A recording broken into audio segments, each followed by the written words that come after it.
Hey guys, I've got some very great and exciting news to share with you today. iOS 11 is on the horizon. Today, Apple did announce Worldwide Developers Conference 2017. It's a very unusual move for Apple because they did it a full 2 months in advance, of usual schedule. They usually announce it in April. I think the earliest they've ever announced it was April 4th, latest being the 28th. But now in February, we've got an announcement. So it's very unusual for them to do this. Why would they announce it early? What are they going to have at this event? Let's talk about all of that. So it's a very exciting event. This is one of the most exciting, before the iPhone, just because it's software. It's something that we're going to be running on all of our devices, on our TVs, our Apple Watches, iPhones, even the Mac OS. So there's a lot of great features we will be seeing. Let's talk about what's rumored there.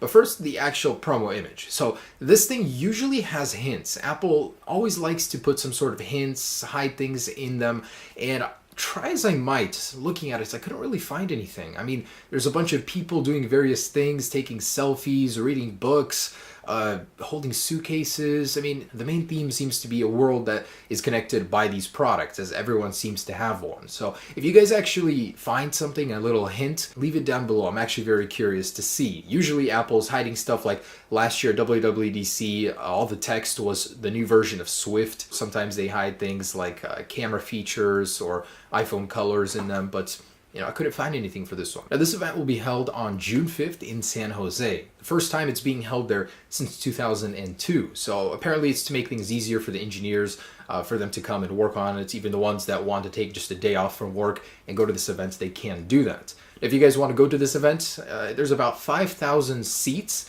that are available. You could pay $1,600 just to be entered into a lottery, not even win the ticket. But of course, you'll get your money back if you don't. But I personally would want to go eventually one time, but you have to stand in line for a very, very long time, from what I've heard from people that have been there, to even get good seats. I mean, comparable to the view you would get on camera. So I don't even know if it's worth it, but if you want to see, the legend in real time, Tim Cook there on stage, all the other guys, you can do that for $1,600. So iOS 11, there's not too much being said about it, but there are a few little details. So rumored to happen is group FaceTime. That's been talked about a little bit.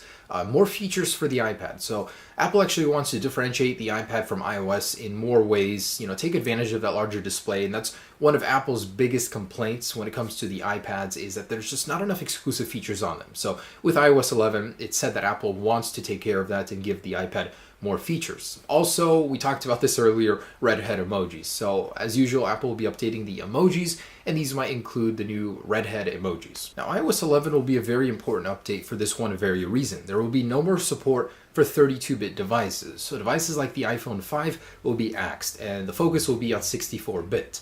Believe it or not, there is a very, very big detriment to supporting 32-bit devices when you have most 64-bit. The whole iOS is going to be rewritten for iOS 11, just because there's this write-up I read about iOS as it sits right now is not naturally developed. They started from a 32-bit platform, started adding all of these APIs to make it compatible with 64-bit devices, and it doesn't run as efficiently as if they just had it made for 64-bit. So with iOS 11, there's going to be a huge rework, plus Apple file system. So memory efficiency-wise, iOS 11 is going to be a champion. What I personally want from iOS 11 is 3 things. So to be able to change the camera settings from within the camera app, not have to go into settings to do it because that's some BS.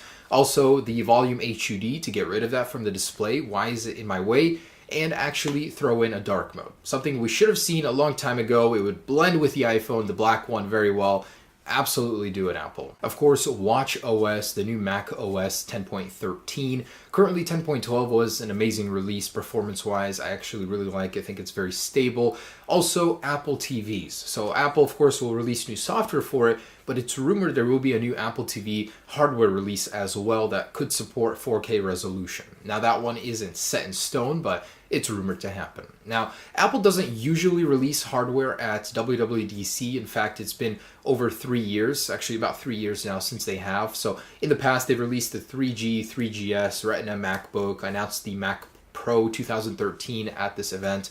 They've done some releases, hardware releases, but not usually. So it could happen, it could not. Now, my personal prediction is that they're going to roll the iPad event that's supposed to happen in March with WWDC, just because they announced this so early. it's just unusual. So I think that's what they're going to do. They're going to announce iPads at this event, the new iPad Pro 2, that's rumored to get some iPhone 7 features, the camera bump, spec bump, also the virtual home button. They're going to implement some of these little features into the iPad. So there it is, guys, WWDC, what we're going to be seeing, mostly software, possible Apple TV 4K version, and iPad Pro refresh. So that's just my personal prediction about the last one, though. Anyways, guys, thanks for watching. I'm really excited. It's always a good feeling to update your phone and get a ton of new features. And with iOS 11, I hope Apple brings a lot of great stuff to the table. All right, guys, thanks for watching. Peace.